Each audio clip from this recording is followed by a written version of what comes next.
آپ سن رہے ہیں کتاب دیس ہوئے پردیس۔ برکت علی منہ کھول کر ہنس دیا۔ واہ جی، یہ کیا بات کرتے ہو باؤ جی؟ خط تو تم نے ایک لکھا اور روشنائی سارے کپڑوں پر گر گئی، اور وہاں آپ کی شلواروں پر۔ دھوبی صاحب، یکدم اشرف خان اپنی اصل پر لوٹ آیا۔ کیا بات ہے، سارے جیل کے کپڑے دھوتے ہو اور ہمارے کپڑے دھوتے ہوئے تم اعتراض کرتے ہو ہم اتنے برے ہیں؟ نہیں جی نہیں، یہ کیا بات کرتے ہو؟ برکت علی دکھی ہو کر کہنے لگا، یہ تو میں نے دیکھا تو پوچھ لیا، نہیں تو مجھے کیا اعتراض ہو سکتا ہے؟ یہ کیا بات کی آپ نے؟ اس نے بعد میں بھی اشرف خان کے کپڑے دھونے، اور کبھی کبھار جب وہ اسے جیل سے باہر لے جاتے تو اس کے کپڑوں پر خون کے دھبے ہوتے۔ وہ چونکہ ایک اچھا اور با اخلاق قیدی تھا، اس لیے اس کی قید کم ہو کر صرف 4.5 ماہ رہ گئی۔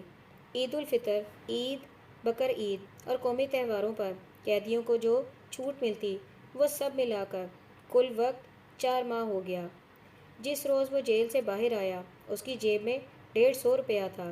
اشرف خان سیاسی قیدی ابھی تک وہیں تھا، اور اسے کچھ پتہ نہ تھا کہ اس کی قید کتنی ہے، نہ ہی جیل والوں کو پتہ تھا، کیونکہ انہیں تو حکم آتا تھا اور وہ اس پر عمل کرتے تھے۔ برکت علی اکتوبر کے آخر میں جیل سے باہر آیا۔ اس برس بارشیں بہت کم ہوئی تھیں اور ہر طرف دھول ہی دھول تھی۔ سردی کا شائبہ ہوتا کہ شاید آ جائے، ورنہ لگتا تھا جیسے اگست ستمبر کے دن ہوں۔ جیل کے باہر اسٹیشن جانے والی بس کھڑی تھی اور وہ اپنی جیب پر ہاتھ رکھ کر اس میں سوار ہو گیا۔ گاڑی لاہور اسٹیشن سے باہر آئی تو جیسے وہ سچ مچ آزاد ہو گیا ہو۔ اس نے کھڑکی سے منہ نکال کر ایک طویل سانس لیا اور اپنے سامنے گزرتے دریائے راوی کو دیکھ کر وہ آپ دیدہ ہو گیا۔ راوی کے پار دریا کے کنارے سینکڑوں کی تعداد میں بھینسیں کھڑی تھیں، اور ان کے درمیان میں ایک کتا منہ اٹھا کر ٹرین کو بھونکنے لگا۔ برکت علی مسکرانے لگا۔ اس کا جی چاہا کہ وہ بھی گردن لمبی کر کے کتے کو بھوں بھوں کر کے جواب دینے لگے۔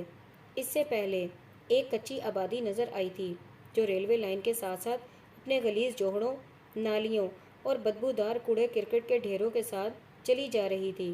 ننگ دڑنگ بچے کیچڑ اور غلاظت سے بھرے جوہڑوں میں ڈبکیاں لگا رہے تھے اور ان کے جسموں سے کیچڑ بہتا تھا۔ ایک جوہڑ میں چند بھینسیں آرام کر رہی تھی، اور ان میں سے ایک کی پشت پر سوار بچہ ٹرین کی طرف دیکھ کر ہاتھ ہلا رہا تھا۔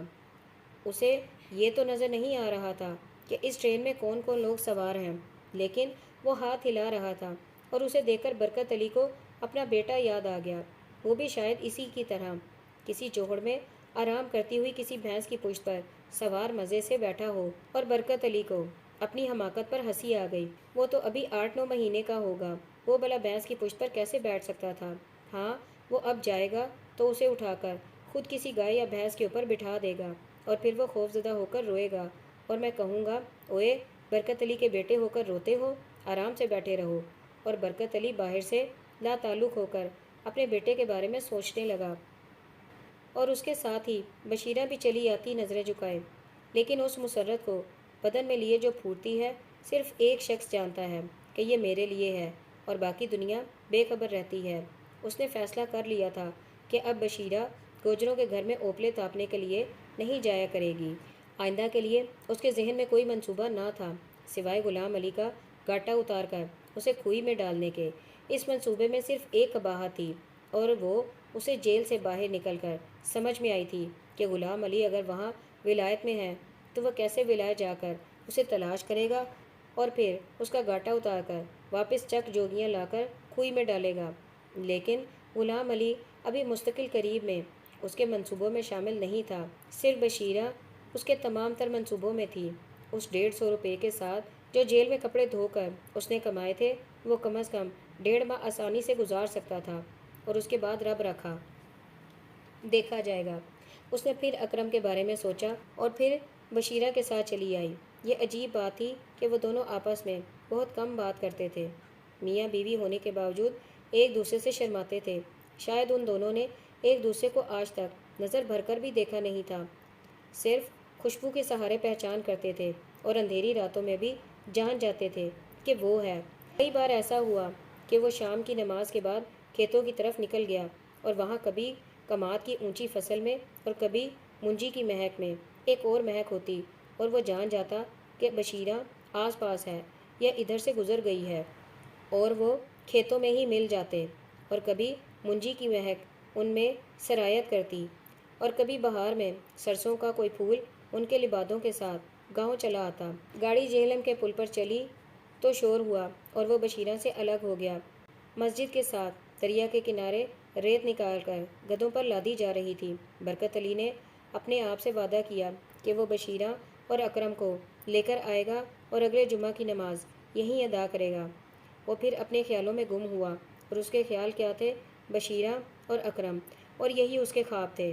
سہاوا آیا تو چند مسافر اتر گئے اور وہ کھڑکی سے باہر دیکھتا رہا۔ وہاں ٹرین چند لمحوں کے لیے رکتی تھی، سرکی اور پھر چلنے لگی۔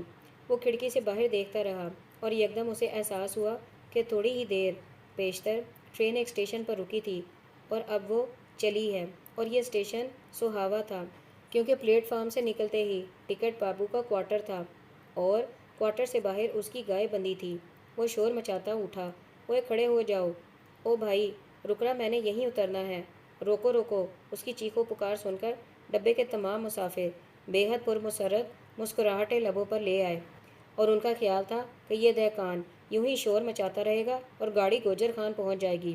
لیکن ہوا یہ کہ پلیٹ فارم کے خاتمے پر برکت علی کو یوں ہی ٹکٹ بابو کی گائے نظر آئی تو اس نے پائیدان پر پاؤں رکھا اور نیچے کود گیا۔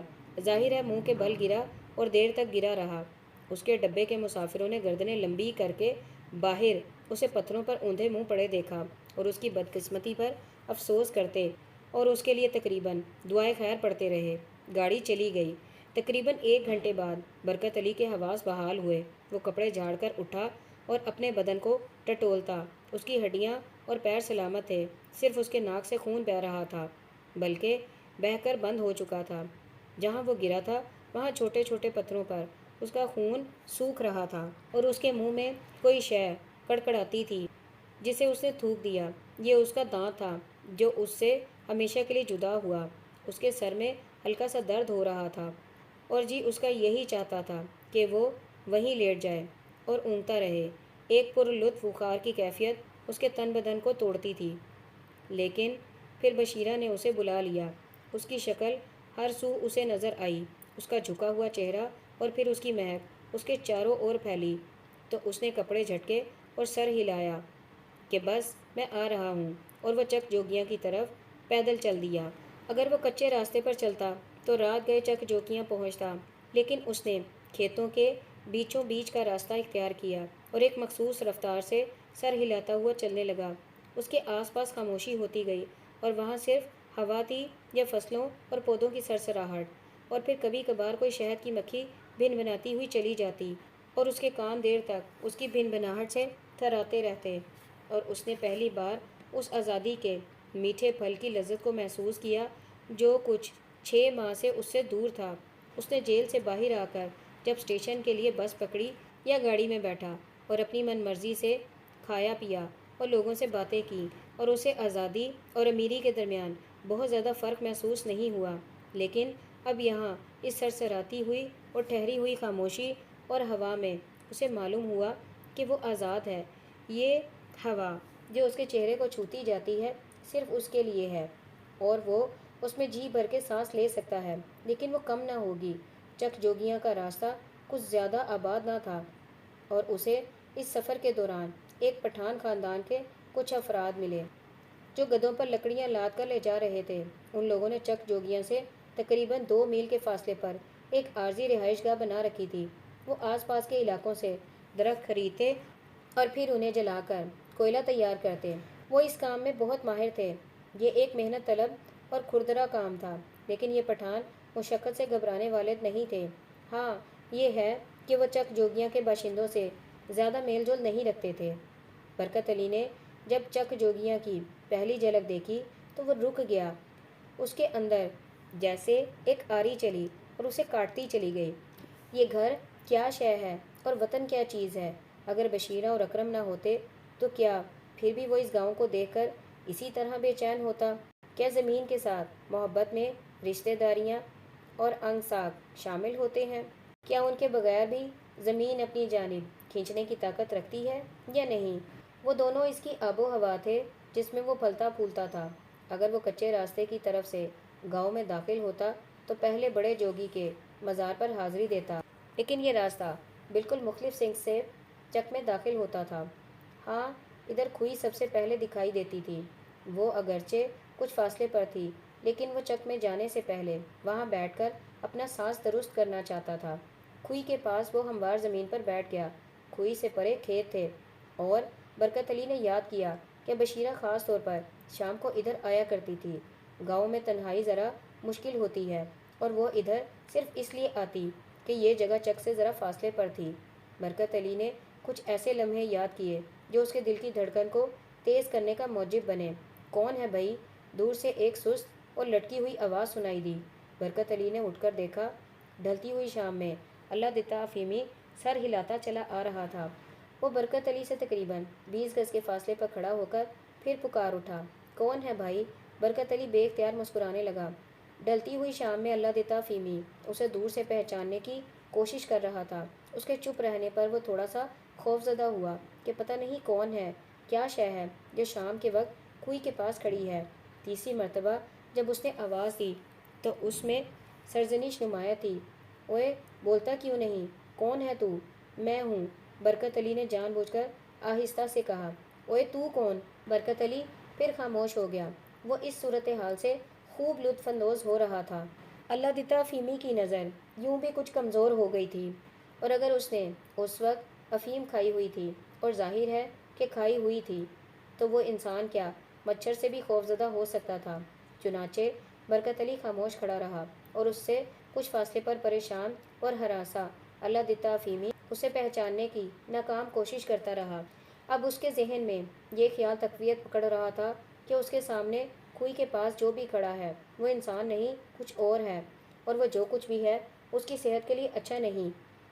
وہ وہاں سے بھاگ نکلنے کے بارے میں غور کرنے لگا، لیکن وہ زیادہ دیر تک غور نہ کر سکا، اور وجہ صرف یہی تھی کہ اس نے ابھی ابھی افیم کی گولی دودھ کے گلاس کے ساتھ نگلی تھی تاکہ خشکی نہ کرے، اور اب وہ اثر کر رہی تھی۔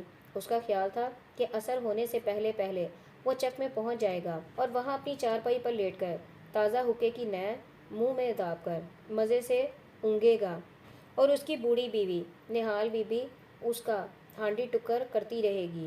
لیکن ان تمام منصوبوں کو اس سامنے والی شے نے جو کھوئی کے ساتھ کھڑی تھی ملیا میٹ کر دیا تھا۔ اس نے بھاگ جانے کے بارے میں جو غور کیا تھا اس پر عمل نہیں ہو سکتا تھا، کیونکہ اس کے تن بدن میں جان بہت تھوڑی رہ گئی تھی، اور جی اس کا یہی چاہ رہا تھا کہ وہیں زمین پر لیٹ کر سو جائے۔ جب برکت علی خاصی دیر چپ رہا اور اسے یہ بھی احساس ہوا کہ اس کی طویل خاموشی سے ہو سکتا ہے کہ اللہ دتا افیمی کے دل کی دھڑکن منقطع ہو جائے، تو وہ کھانس کر بلند آواز میں بولا، چاچا میں ہوں برکت علی، لاہور سے واپس آ رہا ہوں۔ جا تیرا بیڑا غرق ہو جائے۔ اللہ دتا افیمی نے اپنی جوتی اتار کر اس کی جانب پھینکی اور اس کے پیچھے پیچھے خود چلا آیا۔ اوئے بے وقوف، بولا کیوں نہیں؟ ہیں؟ کیوں نہیں بولا؟ چاچا میں نہ ذرا ڈر گیا تھا تمہیں دیکھ کر، اس لیے زبان بند ہو گئی تھی۔ اچھا ہوا تو بول پڑا، ورنہ میں شاید تجھے اینٹ مار کر خونم خون کر دیتا۔ ہاں، طاقت تو ہے نا مجھ میں؟ ہاں چاچا، طاقت تو تم میں بہت ہے، یہ میں جانتا ہوں، برکت علی مسکراتا ہوا کہنے لگا۔ تیرے جیسا پہلوان تو پورے چک جوگیاں میں نہیں ہے۔ اوئے ٹچکریں کرتا ہے بزرگوں کو، ہیں نالائق! اوئے مذاق کرتا ہے۔ اللہ دتا افیمی اپنی دوسری جوتی اتارنے کے لیے جھکا، اور پھر خاصی دیر تک جھکا رہا، اور جب سیدھا ہوا تو آہستہ سے کہنے لگا، نہ سلام نہ دعا، کب آیا ہے لاہور سے؟ میں چاچا ابھی سیدھا چلا آ رہا ہوں۔ تجھے تو پتہ ہے نا گامی نے میرے ساتھ کیا ہاتھ کیا ہے، اور اب ولایت میں موج اڑاتا ہے میرے پیسوں کے ساتھ۔ اللہ دتا افیمی بالآخر جھومتا ہوا کھوئی کے ساتھ والی ہموار زمین پر بیٹھ گیا۔ آ جا، تو بھی بیٹھ جا۔ ہاں سب کو پتہ ہے کہ اس نے شہر میں تمہارے ساتھ کیا سلوک کیا، اور تم کو جیل ہو گئی۔ قید ابھی باقی ہے کہ دن پورے کر کے آیا ہے برکت علی؟ پورے کر کے آیا ہوں۔ چلو یہ بھی اچھا ہوا، اب واپس تو نہیں جانا پڑے گا نا؟ یہ تو بہت اچھا ہوا۔ اللہ دتا افیمی بہک رہا تھا، پر گامی نے تیرے ساتھ اچھا نہیں کیا چاچا، برکت علی نے گرج کر کہا، اور چاچا ذرا ڈر گیا۔ چاچا میں گامی کے بچے کا گاٹا اتار دوں گا، قسم سے میں نہ اس کا گاٹا اتار کر اس کھوئی میں ڈال دوں گا، تم دیکھنا، میں بدلہ ضرور لوں گا۔ وہ تھوڑی دیر چپ بیٹھے رہے۔ اللہ دیتا تو یوں بھی ذرا ترنگ میں آ رہا تھا اور برکت علی بشیرہ کے بارے میں پوچھتا پوچھتا رک جاتا۔ چاچا، کیا اب بھی تیرے گنے چوری ہوتے ہیں اور صبح کو ان کے چھلکے یہاں اس کھوئی کے پاس ملتے ہیں؟ آخرکار برکت علی نے پوچھا اور وہ مسکرا رہا تھا۔ اللہ دیتا افیمی سر اٹھا کر کہنے لگا، لو بھائی، اب غور کیا ہے تو معلوم ہوا ہے کہ اب مدتیں گزر گئیں، ایسا نہیں ہوا، نہ گنے چوری ہوئے ہیں اور نہ ہی ان کے چھلکے یہاں پڑے ملے ہیں۔ عجیب بات ہے کہ پچھلے 1 ڈیڑھ سال میں ایسا نہیں ہوا۔ کمال ہے بھائی۔ شام اب گہری ہوتی تھی اور چک جوگیاں کی کسی چھت پر پہلے چراغ کی لو ٹمٹمانے لگی، اور تب برکت علی نے دھڑکتے دل سے پوچھا، چاچا، بشیرہ کا کیا حال ہے؟ چاچا، اللہ دیتا افیمی تمام تر ترنگ اور موج کے باوجود چوکنا ہو گیا۔ اس نے کنکھیوں سے برکت علی کے اندھیرے میں گم ہوتے چہرے کی طرف دیکھا اور ایک طویل سانس لے کر کہنے لگا، میں تو نہ ادھر چک کی طرف جاتا ہی کم ہوں، ڈیرے پر ہی رہتا ہوں۔ ٹھیک ہی ہوگی، پر چاچا، برکت علی نے اس کے کندھے پر ہاتھ رکھتے ہوئے کہا، تو شام کو چک میں داخل ہونے کے بعد پہلا کام یہ کرتا تھا کہ بشیرہ کو پیار دیتا تھا اور پھر گھر جاتا تھا، تو اب میرا مطلب ہے میں چلا گیا تو بشیرہ کو بھی بھول گئے؟ نہیں، بھول تو نہیں گیا، پر اوئے سردی نہیں ہو گئی؟ مجھے تو بڑی ٹھنڈ لگ رہی ہے، میں چلتا ہوں۔ اس نے اٹھ کر جانے کی کوشش کی، لیکن برکت علی کے دل میں ایک شک تھا جو تناور ہوتا گیا۔ یہ چاچا کیسی باتیں کر رہا ہے اور کیوں کر رہا ہے؟ چاچا، خیر تو ہے نا؟ اس نے اس کا ہاتھ تھام کر پوچھا اور اس کا گلا رندا ہوا تھا۔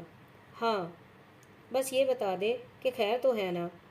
ہاں، برکت علی نے منت کرتے ہوئے پوچھا، بس اتنا بتا دے، خیریت ہے نا؟ اوئے نہیں ہے خیریت۔ اللہ دیتا افیمی یکدم پھٹ پڑا، نہیں ہے خیر۔ بشیرہ تیرے بیٹے کو یہاں اسی جگہ پر لٹا کر خود کسی کے ساتھ بھاگ گئی ہے۔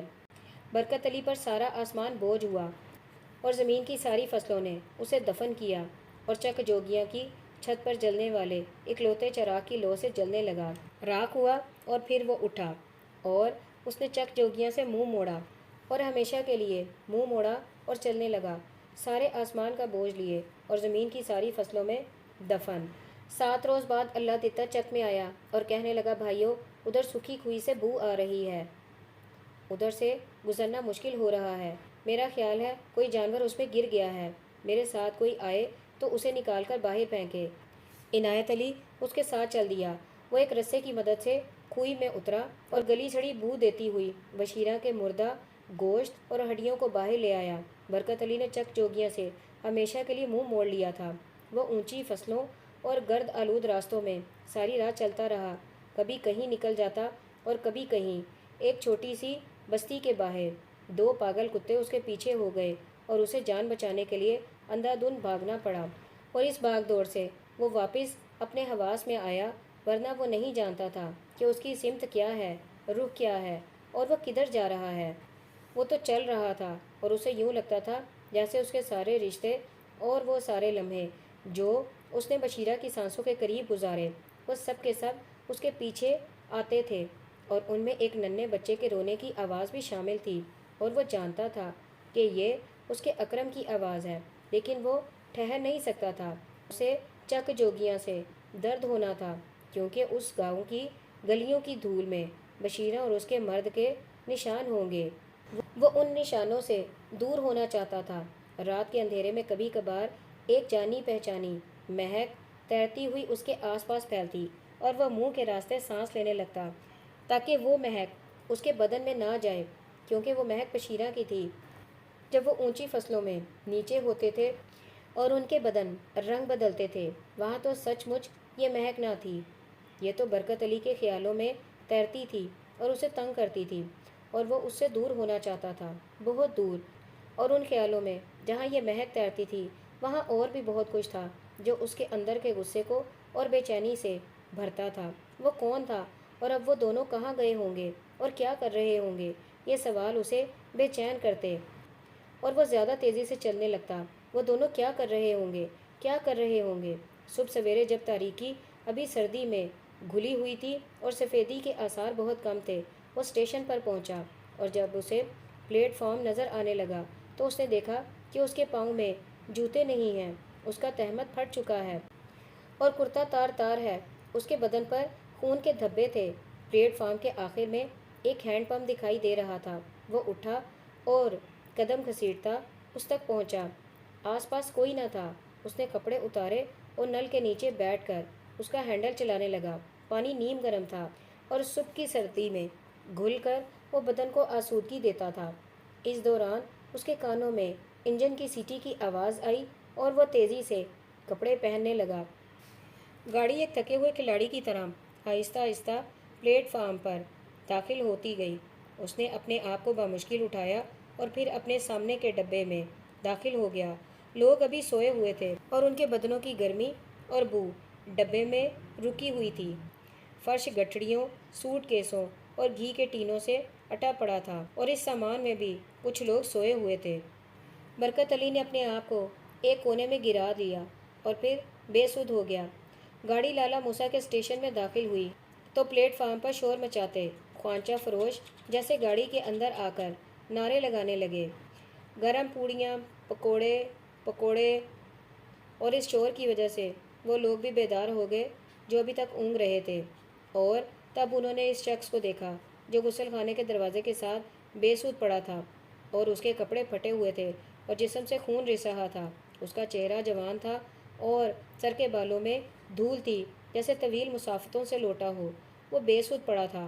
یہ رات کو تو اس ڈبے میں نہیں تھا۔ کون ہے؟ بولتا، یہ خنزیر کا بچہ چور ہے، اسے گاڑی سے نیچے پھینک دو۔ خان صاحب، یہ چور ہوتا تو ہم بے ہوش ہوتے اور یہ ہمارا سامان لے کر بھاگ گیا ہوتا۔ ارے بابا، میں آپ کو بتاتا ہوں، یہ جو ہم راول پنڈی سے چلے ہیں نہیں، تو آپ کو معلوم ہے کہ ہم سو نہیں سکتا، تو ادھر سے رات کو نہیں بلکہ صبح سویرے گاڑی کھڑی ہوئی اور پتہ نہیں کون سا اسٹیشن تھا، تو وہاں سے یہ اندر آیا۔ میں نے خود دیکھا اور ادھر ادھر ہو گیا۔ میں نے خود دیکھا، سچ کہہ رہا ہوں، چور نہیں ہے۔ برکت علی کے بارے میں یہ طے کر کے کہ وہ چور نہیں ہے، وہ اسے بھول گئے اور پلیٹ فارم پر اتر کر ناشتے کا بندوبست کرنے لگے۔ 11 بجے کے قریب گاڑی لاہور پہنچی اور دیر تک گاڑی کھڑی رہی اور برکت علی بے سود پڑا رہا۔ اس دوران ایک دو بار چیکر آیا اور اسے دیکھ کر چلا گیا۔ لاہور سے نکلنے کے بعد جب ٹکٹ چیکر ایک مرتبہ پھر اس ڈبے میں آیا تو اس بار اس پر ایک نظر ڈال کر چلے جانے کی بجائے اس نے اس کے سرہانے بیٹھ کر آہستہ سے کہا، اوئے، ٹکٹ ہے آپ کے پاس؟ برکت علی کی آنکھیں جیسے اسی کھل جا سم کی منتظر تھیں۔ وہ اوئے ٹکٹ ہے آپ کے پاس سنتے ہی کھل گئیں۔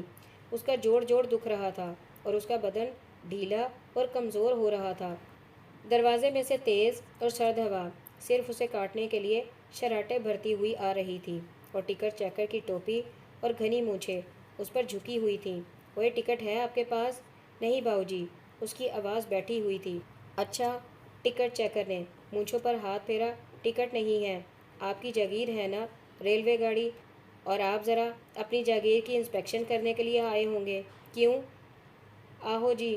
برکت علی اٹھ کر بیٹھ گیا کیونکہ ٹکٹ چیکر کی باتیں اس کی سمجھ میں نہیں آ رہی تھیں۔